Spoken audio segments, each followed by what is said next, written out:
was the manna principle. You know, when the Israelites were out there in the desert, God only gave them enough food for one day, okay? And every day they had to start over.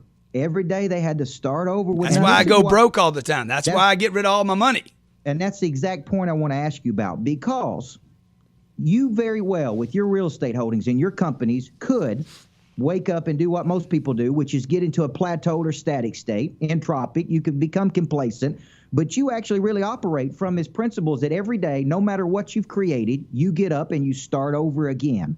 You start over again. So talk to the viewers. And number one. Look, I think the Bible's got all kind of good lessons.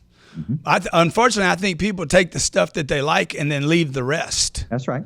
You know, and like, you know, there's one quote in there where the Lord, you know, spent 6 days creating the heavens and the earth, and he took the seventh day off. People take the last. He took the seventh day off, right? Whatever that 6, 7 words, but they forgot everything he did before it. That's the first 6 days. That's right. See what I saw when I read that. I'm like, that cat, he was out there doing some fantastic stuff for 6 days. Didn't say anything about sleep. It didn't say anything about an 8-hour day. It's like he created the heavens. He talked about what he did, not how long he worked, okay? And how much he did and how much he created. And then he took a day off. I know people taking 2 and 3 days off don't do anything and think they're entitled to it because their company gave them a day off. So back to your original question, though, is I go broke all the time, man. I get rid of money. I refuse to put a reliance on something, because I have before, that was created by man. This was created by man, not by God, not by a power greater than you can understand, whatever you want to call it. This was created by man on this planet. It's a piece of paper, came from a cotton bush. It was manufactured through a machine, right? We don't know how much of it that was made. And what I do is, like even our accounting principles here at the company, we sell contracts. 50% of my products are sold on a contract. That means people are going to pay me into the future. So if you look at AT&T or Sprint, Verizon, they have future contracts. They do what's called accrual accounting. They actually report these things before they happen. I don't do that. All I report is what I got this month, okay? If I sell $2 million worth of contracts and I collect 20 grand, my income for the month was 20 grand. Mm-hmm. When the truth is, my income really, in some accounting principles, was $2 million worth of contracts. But what I do is I deceive myself, if you will. I deceive my people, if you will. Okay? Because I know this started out as a deception. This is a deception in itself. Okay? It's only worth whatever you think it's worth. Okay? If you're hungry, it's worth nothing because you'll trade this in for food. If you're thirsty, you'll trade 100 in for water.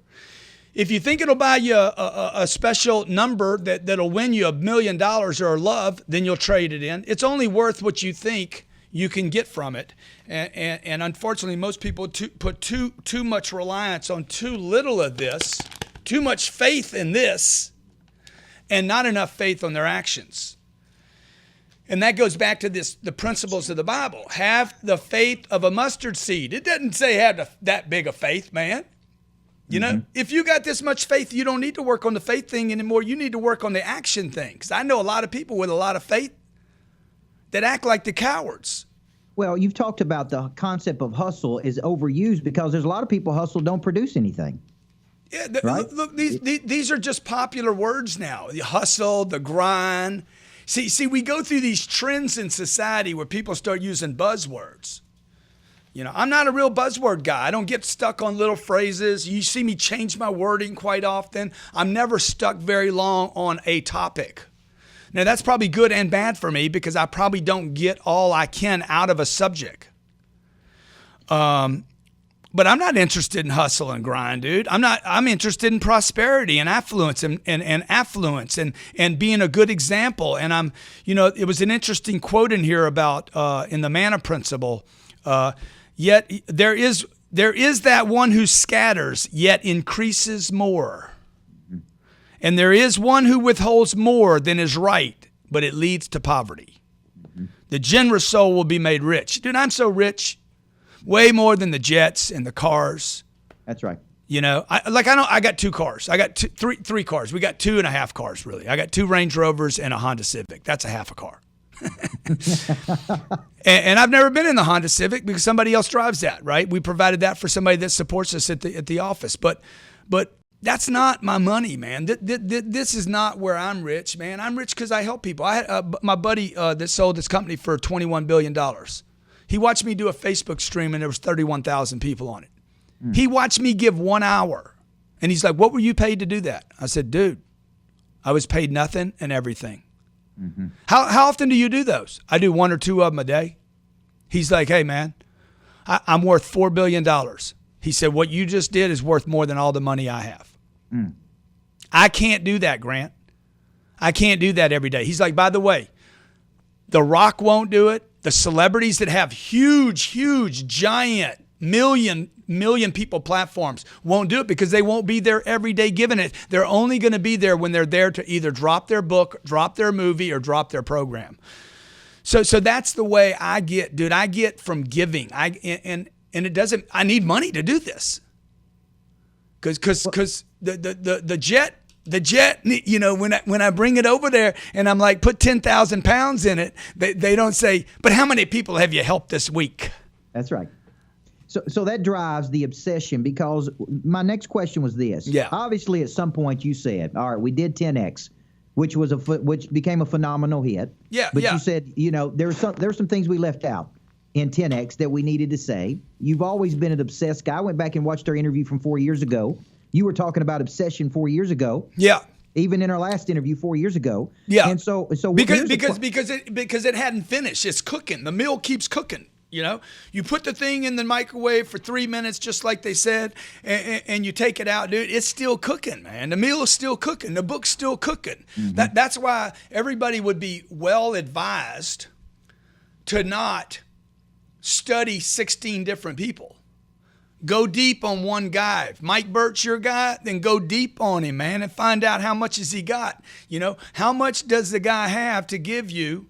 Go deep on the dude, and then find out one day you're like, if you pass him by, quit studying the cat. You know, so once you pass your mentor by, don't study him anymore. Let him study you now. Or maybe pick somebody you can't easily pass up.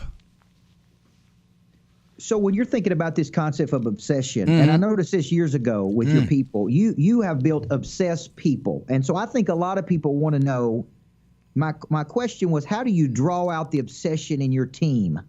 Because you got a bunch of obsessed people for you that come to work every day. I've been to your offices multiple times. Yeah. I think everybody, even when I was with you in Mexico, I mentioned it to you, man, these people that you have attracted to you are obsessed. How do you draw it out? How do you attract it? How do you implant it in the people that are coming to work with you at Grant Cardone Enterprises? I mean, we never talk about it. Mm-hmm. You know, somebody else would talk about it. You see, they're going to try to create the obsessed culture by talking about it. We don't even talk about culture here. I never talk about leadership. But everybody knows who's in charge here. So I don't know, dude. You know, I am who I am. I just show up to every day. I get to be me. Yeah, I mean, I'm being me. And the one thing they do hear me talk about today is shame on you if you're a hypocrite. You know, you work here, we're telling people to do all this stuff and you're not doing it. Shame on you. How can you go to sleep at night saying, I sell Toyotas, but I drive a Honda? You know, I sell AT&T, but I buy Sprint. Okay, I sell Android phones, but I own an iPhone. All right, I'm a preacher talking about, you know, doing the right thing, and I'm cheating on my wife. How the hell do you live with yourself? I don't get it, man. I want to be free, man. Freedom starts with yourself.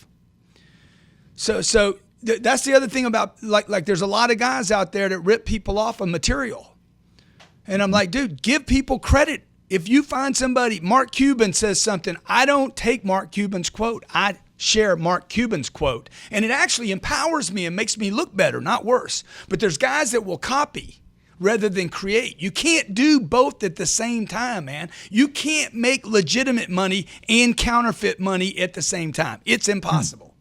Okay, you can't copy somebody else's material and become your own guy and create your own programs. So it's really important that people, whatever you're telling the world, man, you shouldn't have to tell them what you're doing. They should say, "Oh, I see what you're doing." Right? I shouldn't have to explain it. You know, I remember like my business philosophies and investing philosophy is very simple. I remember this guy trying to tell me about this investment, and for about 2 or 3 minutes he rambled on and on. I'm like, "Hey, bro, I'm not going to do it." And he's like, "Well, you don't know enough." I said, "Oh yeah, I do. I know that you can't even explain what you do." Well, let me explain it to you a little more, man. Or let me get my CFO over here. Or let me get the lawyer. Bro, if I need that many people, I don't want to be involved in it. Because I'm going to go home, I'm going to go to sleep at night and say, I don't know what I invested in today. So I'm a simple guy. There's nothing complicated about me. There's a window on every office, from the front door to every office in my. You've been here? I have. Windows everywhere, dude. Why? Why is that? Because I'm transparent. Some people don't like glass everywhere. Why? Because they don't want you to see what's going on, right? Yeah. Look, man. Look. So, and look, I don't think I do everything right. You know, I'm not saying I do everything right. I don't need to. I'm not getting grades now. So this obsession, I think it's interesting. A lot of people would ask, how do we replicate that? How do we copy that? But at the end of the day, you can't. You got to create it. Dude, you got to create. You got to be yourself, and then you got to start attracting people. And I didn't answer the second part of this, which was you got to be willing to let go of those that can't play in your field, man. Mm-hmm. Let them go. You know. So you might not vote conservative, but you need to operate your business like you won. So you guys don't like the GOP and the conservatives and the Republicans. Run your business like one. Vote Democrat if you want to, but run your business like a Republican. I mean, a hard, staunch conservative. Only reward people that earn the reward. Get rid of the people that don't. Penalize everybody else and be hard about it. Because then everybody knows the deal, man. Like we're doing a yacht party. We hit this huge goal last month, and we're doing this yacht party, and I'm like, I had a meeting with Sherry and Jared. I'm like, well, do we invite everybody in the sales department? What about some of those people that didn't make enough calls and and they're like, well, Grant, they're on the team, you know, they're on the team. The guy's been here 15 days, man. Come on, man. And they're like, yeah, but Grant, he's on the team. I'm like, yeah, you're right. We won the Super Bowl, but he was on the team. He was in the right place at the right time, so we're going to go on the yacht, right? It doesn't mean I'm going to talk to him, though. Doesn't mean he's going to get your attention, right? No, you know what I'm saying? I'm just that's the real world, though. The real world is you don't get to join the New England Patriots. What's your team over there? Tennessee, what they called? Tennessee Titans. There you go, the Titans. You don't get to join the Titans, man, and be best buddies with everybody the first day. I mean, you got to earn your way. And that's how you create a team. That's how the Patriots created a team. All right, so I'm big. You know, my philosophy is everybody needs a coach in life. And I'm always looking at guys like you, and I'm asking, what is the differential advantage for this guy? Where did it come from, right? What has impacted him? Who has coached him? I've heard you say multiple times at 45 years old, you found a technology, all right? And I want you to talk about you found different technologies in your life that have given you, I guess I would call it some type of an advantage. It's a system, a philosophy. Will you talk about that? Will you talk about the different technologies that you found, human technologies, different technologies that have been instrumental to you? Sure, man, sure. So I've been searching my whole life for the truth, man. I remember I probably was 7 or 8 years old. I was brought up Catholic. I'm in a Catholic church, Immaculate Conception, Lake Charles, Louisiana, little church, beautiful church too, man. All the trappings of a beautiful Roman Catholic church, And my dad's still alive. It's 3 years before my dad died. He's the usher. We're respected people in the community. Every Sunday we go to the same church. Every Sunday, dude, we sit in the same pew. Every Sunday, it's my mom, it's my dad, it's my mom, it's my brother, it's me and my sister, right? Everything's orderly too. I kind of dig that, right?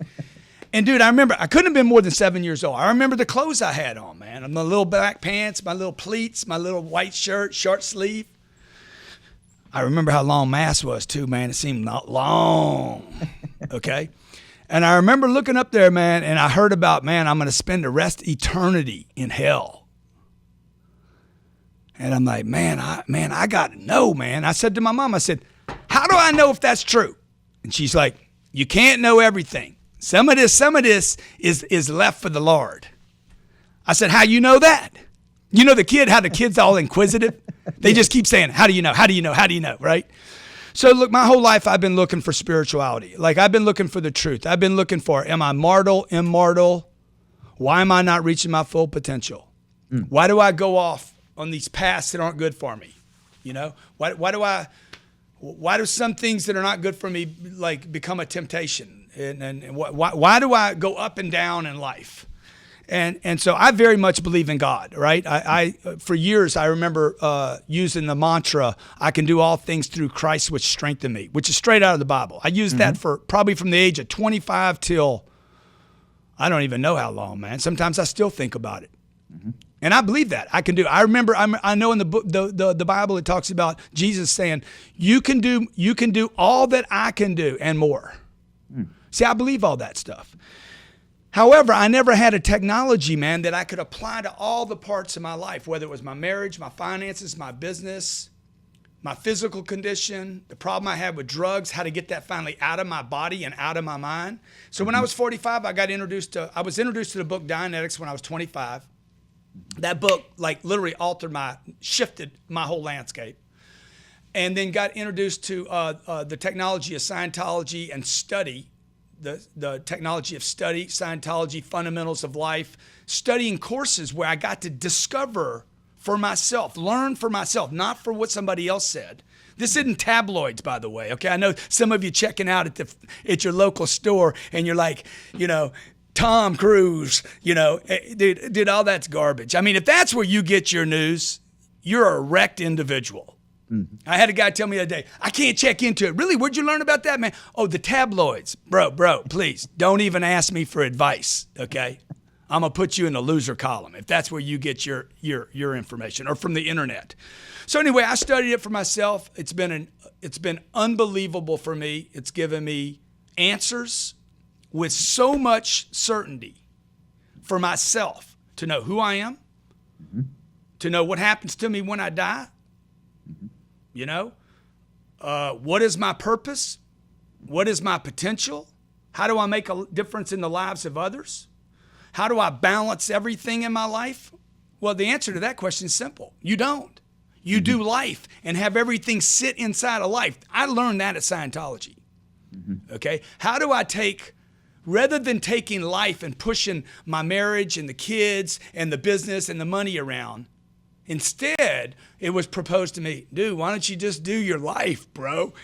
And put all these things in your life, and you let your life adjust these things rather than you having another job to adjust things. And that was like a game changer to me. So I've gotten so much help there. I mean, I've studied it for 12 years. People can go read a book. Don't read a book. You don't want to do it, no problem. I know Baptists that are Scientologists. I know Baptist preachers that are Scientologists. I know Muslims, Jews. I've seen Jews, Muslims, Baptists, Christians, Protestants, agnostic, and atheists all sitting in a Scientology chapel, all agreeing on the same thing.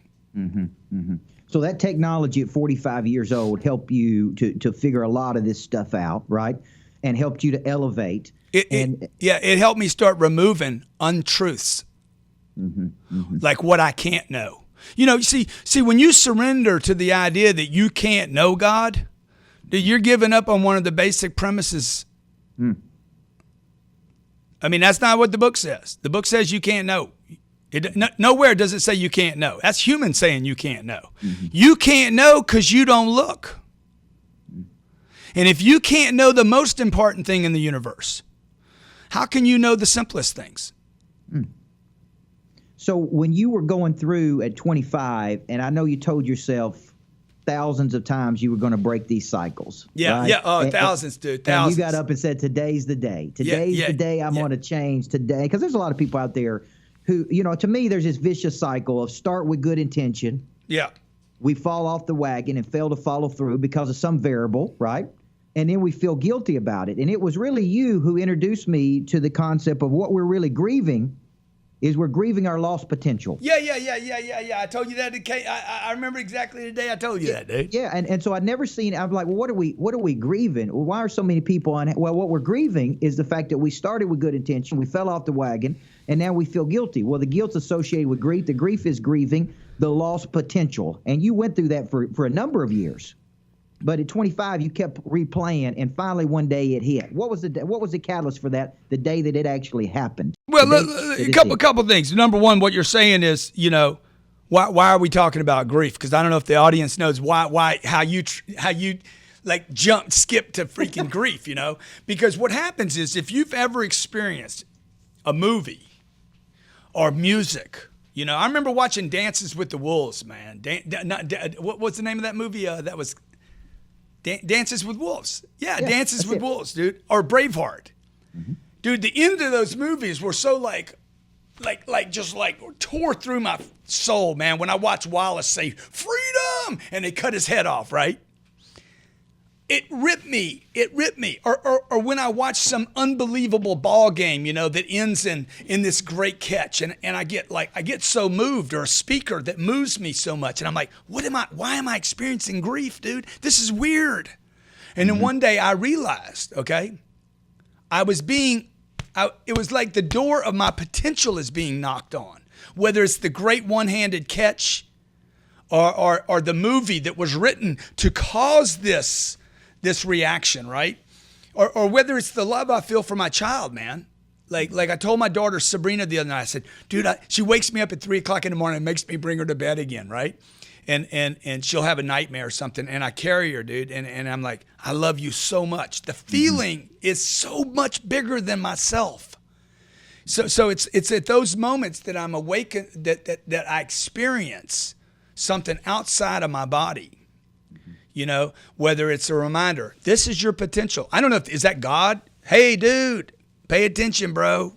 Mm-hmm. Okay. Hey, this is your potential. That's why you like that one-handed catch. And that's why you're crying right now. It's a response to what's possible for me. So that thing for potential, experiencing that thing with Sabrina this morning at 3:00 in the morning, it was like, oh, the potential to love, man. What if I could develop that to love people I don't even understand? Mm-hmm. The young black kid maybe that's scared of the policeman in Baltimore, or somebody that's in another part of the world that I don't understand, that I think is a threat to me. I think I experienced at that moment the potential. I don't know if that answered your question, but yeah, in a lot of ways you don't even feel like, and I think this is the part that's very inspiring to the audience. You don't even feel like you're even close. Even granted all the things you've done, a lot of people look at you and think, man, dude, this guy's playing it. When I was speaking to that, I was like, man, this guy's got $500 million of real estate assets. He is clicking on a lot of cylinders. But in your mind, you ain't even close to your potential. No, dude, because I know what it is. And I've had this experience since I was a little boy. And I've talked about this a lot in the book. Mm-hmm. When my mom used to tell me, I'm so proud of you. My sister, my mom, both my parents are dead. All my uncles and aunts, no grandparents, I don't have anybody. When I have a victory, I still want to call my mom up, dude. The book hits number 1. I'm like, I want to call my mom up. Hey, mom, and mom's gone, right? Mm-hmm. So those are victories. But I remember my mom used to tell me, when I'd tell her, I'm going to be rich one day, Mom, 16 years old. I'm going to be rich. And she'd be like, I love you just the way you are. Mm-hmm. See, I say this, and I share it a lot because the people around us that are well-intentioned, that love us, that care for us, I don't know if your parents, I expect your parents are still alive. They are. Your dad and mom they probably grab you and say, little Michael, you're doing good. Mm-hmm. But you're the only one that should judge that, dude. Mm-hmm. Because the truth is, it doesn't matter what they think about how well you're doing. And that's why it never fills us up enough. Now, if you go to your local counselor or psychologist or psychiatrist in Nashville, they're going to tell you, Michael, if they open their little book of made up stuff, they're going to be like, well, Michael, that means you have some kind of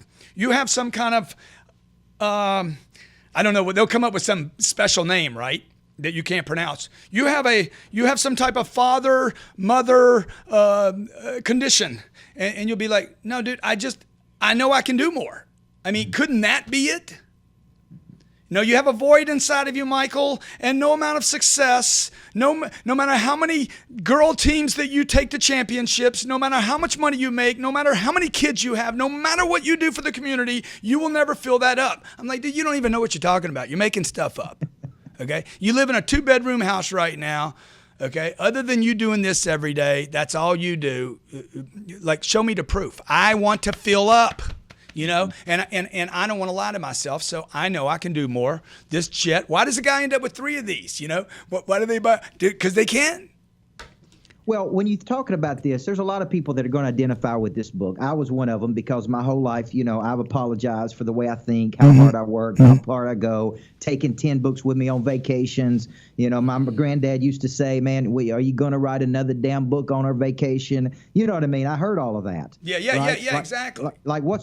Like something's wrong with you. Yeah, exactly. Slow down, relax, take it easy, balance. Yeah. So when you said be obsessed or be average, I said, man, my whole life I've apologized in a lot of ways or felt, you know, like I'm out of place. You call it the black sheep of the family in some ways, but that's what I think. There's a lot of people out there that have done that their whole life.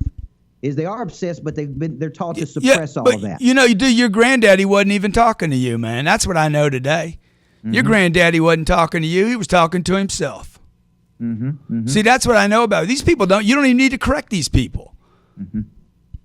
Like, what was he saying? You going to write another book on this vacation? What he's saying is, I wonder why I've never written a book. He's just saying it weird. It's just coming out all contorted. Sure. Yeah. So, and I talk in this book about the naysayers. You know, the haters have been, the whole hater revolution. Haters gonna hate. You know, there's a lot of quote on haters, but the haters aren't the problem. It's the naysayers that are the problem.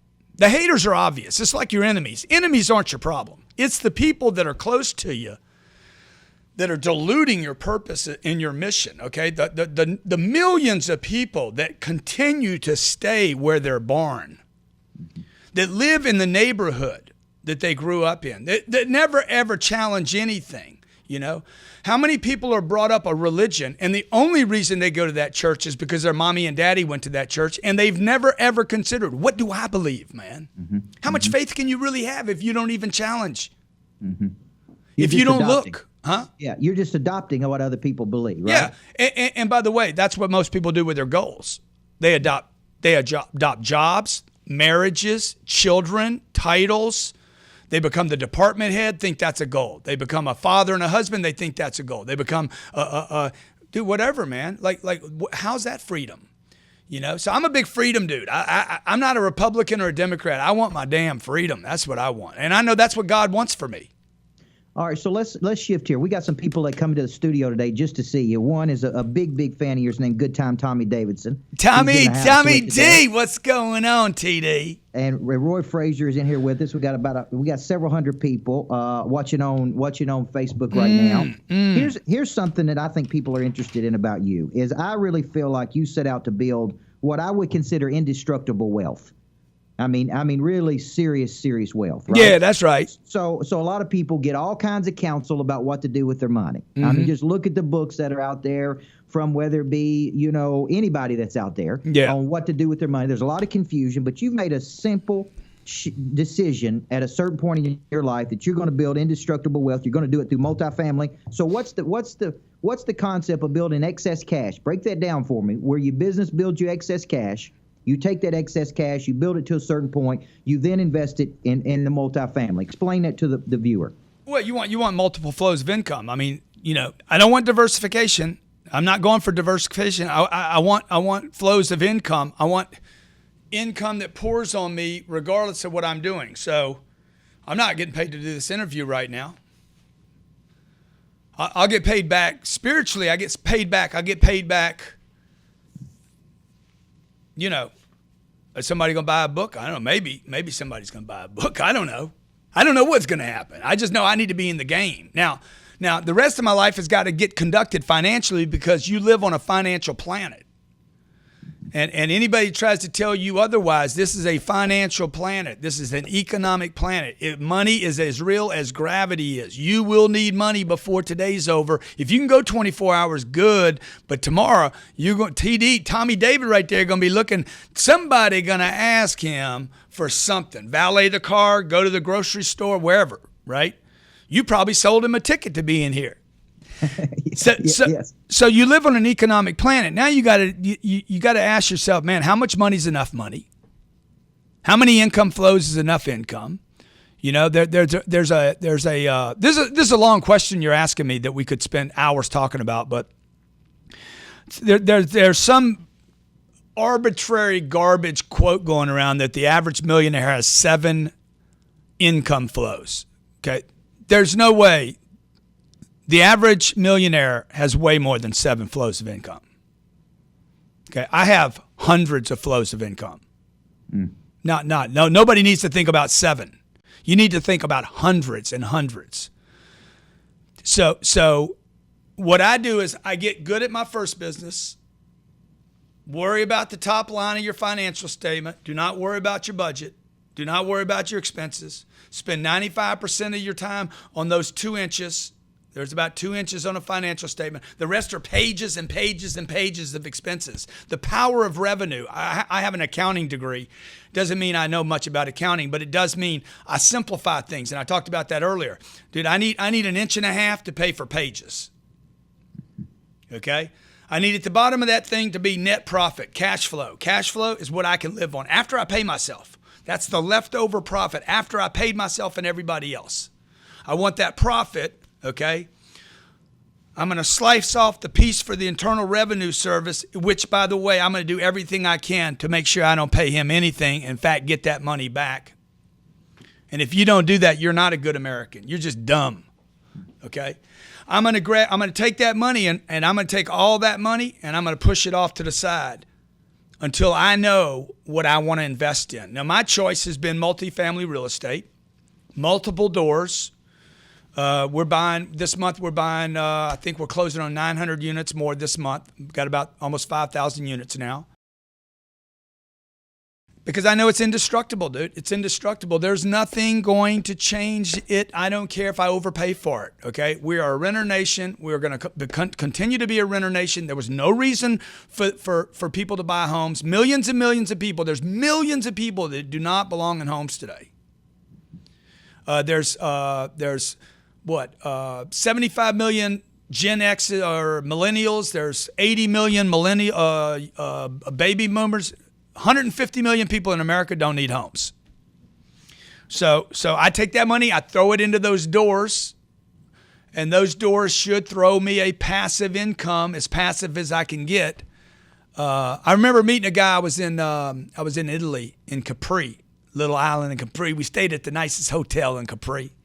And the reason I stayed on the nicest hotel is not because I need those 600 thread sheets. It's because I know I got a chance of meeting some money in that hotel. And there was a dude at the pool, man, and the guy's kind of overweight, man. He's got a big watch on. I said, "What do you do, man?" He's like, "I own every parking meter in the Soviet bloc." And I said, "Whoa, dog." So when you pull up in Siberia and park your car and you put in one of those crones or whatever quarter you got, that dude gets paid, okay? See, that's probably not going to go away. It'll change. It'll be electronic. There won't be a coin, but somebody's going to own that piece of real estate. That's called income property. Somebody's paying for that parking lot. Mm-hmm. So the conscious decision, so for all the people out there, you draw your goals up every day. I've seen you write your goals up, but they're not like goals like to do, I got to do this. They're like big. Like when you write them up on the right side of your 10X planner, I've seen it. Yeah. And I think the day I saw it, I can't tell everybody what it said in there, but it had something, when you say I'm going to do $1 billion of real estate, now it's $5 billion. Or whatever the case. Yeah. Those are intentional steps that you're taking, so the people know that when you draw it up, these are the intentional steps I'm going to take to own $1 billion of real estate. Well, no, there's no steps. There's no mechanics in it. There's just, hey, I'm going to own $4 billion worth of real estate. I'm going to own and control. I'm going public. I'm going to go public with a company. I don't know how.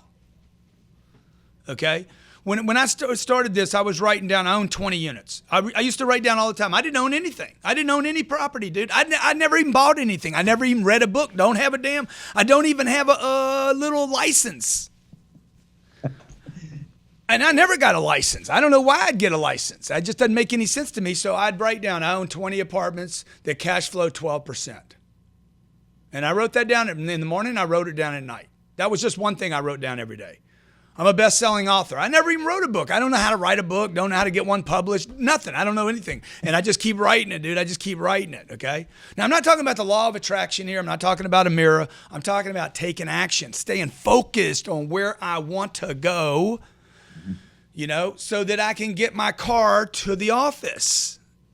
So I can get the unit, the body, to the next place, right? So I'm focused on where I'm going. So over that period of time, 25 years now, I guess 30 years now, I passed up on football games and hunting trips. I passed on Mexico trips. I have not done a lot of things that a lot of other people were doing. So I paid the price today or yesterday in hopes that one day I can pay a price, okay? And that price has been, I have pushed all my energy, all my money, all my focus on a handful of things rather than a lot of things. Mm-hmm. And part of that was, hey, I want the hottest chick in the room. I want two beautiful kids that love, cherish me, that have fun with me, that want to be with me, that are extroverted to the people around them, that actually help me grow my business. I want a business that works for me. I don't work for it. I mean, you can see my setup here, dude. It works for me. It's all built around my life. Mm-hmm. So I don't know if that answers your question, Coach Michael Burt, because everybody needs a coach. Everybody needs a good coach. Yeah. All right. So let's talk about. Everybody needs an obsessed coach, man. That's exactly right. That's why you and I have such in common, man. So when you think about this, you made a decision, I don't know, a long time ago, go from kind of a defensive posture to an offensive mobility. Yeah. And you made a decision to play offense all the time, right? And that's the frequency that you push out. Yeah. Once you made that decision, okay, because I think, several years ago you said, I'm not pushing out enough. I don't have enough of this. I'm not horizontal enough. Once you made that decision to go, right? Right? Then you have implanted that in your ability. So talk about that offensive position versus defensive mobility. How you want to play offense every. I don't know if it's right, man. I just know that I just want to be on offense. I pack a gun almost everywhere I go, man, because I just don't want to be shot in the back. I don't mind if you shoot me in the face. I just don't want to die with a bullet in my back, dude. See, I don't mind going down as long as I'm shooting. See, I remember playing baseball, man. One of the big failures in my life was that I played baseball and I didn't make it. And I remember before I actually bailed on the game, I was batting. The last time I was at bat, man, and I watched a strike cross the plate, and it was the third strike. It was the last time I was in a real game, not an Xbox game, not a PlayStation game, but I was at the back in a uniform. I was 19 years old, and I didn't swing. And I'm like, dude, that's the last time I won't swing. I'm going to swing. I remember getting in a fight with a guy, and I waited to throw a punch, and I never got to throw one. I remember right before 2009 when the economy collapsed, and I knew this thing was ugly. So today, look, I want to be on offense all the time. I want to stay on offense. The moment I go into those bleachers, I know I'm at risk. I'm gonna go see McGregor in Madison Square Garden here on the 19th. I know I'm at risk being in those stands, man.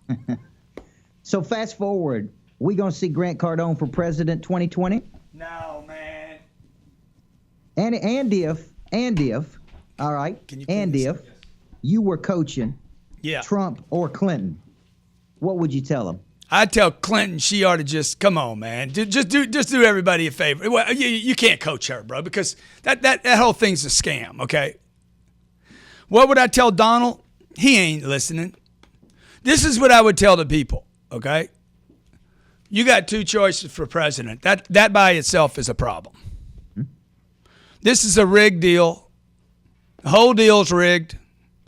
The media is a liar. Everybody knows they're liars. They're liars, man. You're getting your information from liars and thieves and people that are they are basically telling you what you need to be told so you sit civil.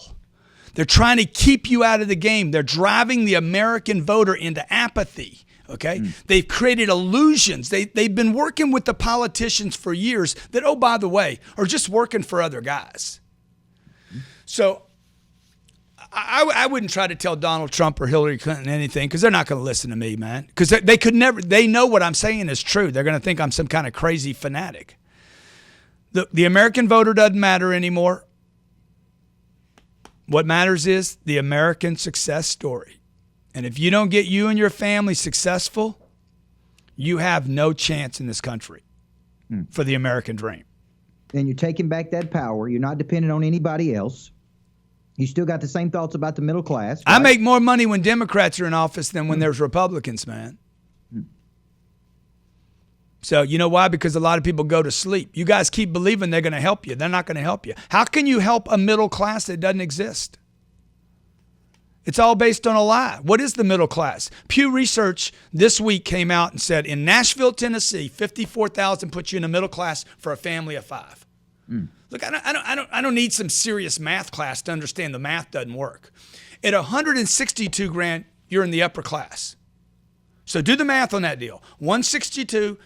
I have no state taxes there, right? That's right. You make 162, 80,000 is coming off for the federal government. You're at $82,000. You have a family of 5. That's $15,000 per person. You don't have a house payment, a car payment. I guarantee you there's at least 3 cars in that household. Those payments are at least $300 a pop. That's $1,000. You're living on $6,000 a month. Now you're down to 5. Your house payment's going to be $3,000. Now you're down to $3,000. Now you're down to $2,000. You haven't had any groceries. Those are $600 a month. Now you're down to $1,400. There's been no catastrophe. You hadn't bought a pair of shoes or a T-shirt. Your kids don't have uniforms to go play baseball or soccer. You don't have a dog yet. You got a dog, that's another $75. You're down to $400. When do you get yours? And they say at a 162, you're rich. You're upper class. Okay, it's a lie. The whole thing's a damn lie. The banks are a lie. Buying a home's a lie. The college thing's a lie. Am I destroying all your business right now? Life insurance. You know why you'd buy life insurance? Because you don't save your own money. So give it to somebody else. Why would you do the 401k? The 401k was built by politicians for Wall Street so you would get rid of your money and give it to Wall Street for 40 years. Now, if I came up to you on the street, Michael, I said, Michael, there's a stranger over there. You don't know his name, but I want you to give that $80. By the way, they do this $80 at the time. You got $80 left over at the end of the month. I want you to go give it over to that stranger right there. He's going to fly to New York, and he's going to invest that money, and you're never going to see him again. And by the way, you can't get that $80 back for 30 years without a penalty. Would you do it?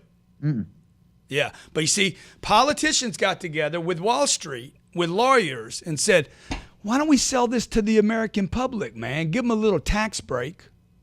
Promise them this is the way they can get rich because they're stupid anyway. And we know they'll go for it. And we'll get control of their money for the next 30 or 40 years. The point of that whole story is this. You want control. You don't really want money. You want control of money. And you want control of a lot of people's money. You want to go wide. That's why I'm going to go public with my real estate company. Count me in, man. I'm going wide. The concept for the listener out there is that the government created the concept of retirement as well that most people don't know, right? That totally.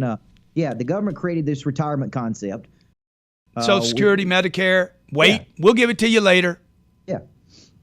So why though? Why would they do that? That way we can tax you, man. We can justify taxes. You know, why is school 12 years long? You tell me any course between the first grade and the 12th grade you couldn't have done in half the time. No, they don't want to do it in half the time, dude. It's $180 billion budget.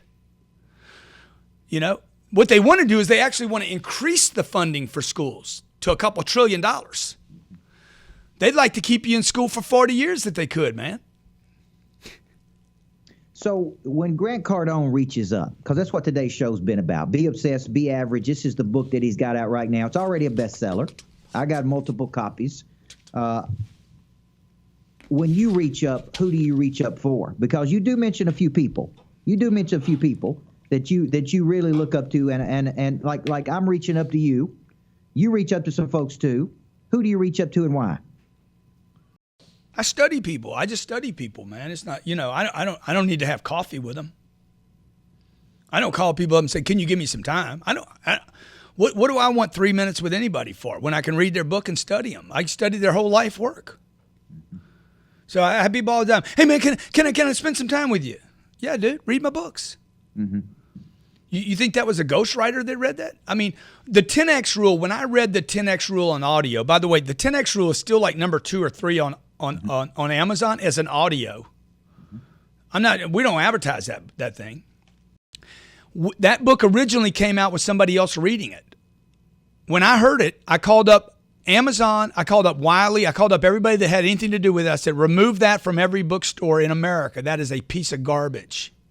You guys told me that somebody was going to read that understood, and they didn't. So, man, I almost had to go to court to get it removed. I said, I'll pay for it. I want it off every shelf. I don't care what it costs, and I'll go read the thing myself. I went and read the thing, and if you've listened to the 10X rule, you hear, I think I'm in chapter 6, and I'm like, hell, I don't even know what that word means. They changed that word on me. See, that's the publisher. I would never talk like that. And I start ripping off in the book, right? So I did the same thing with Be Obsessed or Be Average. Can you kill this phone? And I do that, man, because I'm authentic. I am who I am. I would not ask somebody to have coffee or dinner with me. Like, hey, can you mentor me over dinner? And if I did, by the way, I'd take them to dinner and I'd go pick them up in my jet. You get to meet a lot of people like that. But Mark Cuban, okay? I reach out to Mark and I'm like, hey, Mark, do you even know who I am? He writes me back, yeah, man, absolutely know who you are. Congratulations on your real estate portfolio and the new book. So I'm not going to ask Mark to mentor me, man. Right. Hey, Mark, you think you could spend some time with me once a month? It would be an invalidation of my understanding of time. Mm-hmm. So I might ask Mark, hey, man, can you send me back what I should study on this topic? But before I did that, I would study everything that Mark has written, every article, every interview, every book, like you do. Well, I remember that, when you were having me on the Cardone Zone all those times, you had already read and devoured Zebras and Cheetahs. Yeah. You had it marked up. You had the things in it. You had already studied every bit of it. And it told me a lot about you. Yeah. It told me that you were constantly hungry. Mm-hmm. You were constantly looking, even though the success you've had. All right, man, here's what I want to do. I want to thank you for the hour that you give me. I know you create time. I appreciate, I create it. I regret it later. But hey, then I'm happy, Don't dude. regret this, man. No, I don't. But you know what I'm saying? I'm like, sometimes I do too much. I like overcommit.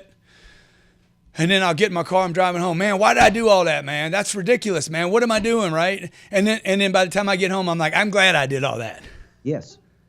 Yeah, I noticed, man, when you take naps and wake up and say something to everybody and at your house, man, that I haven't been to yet.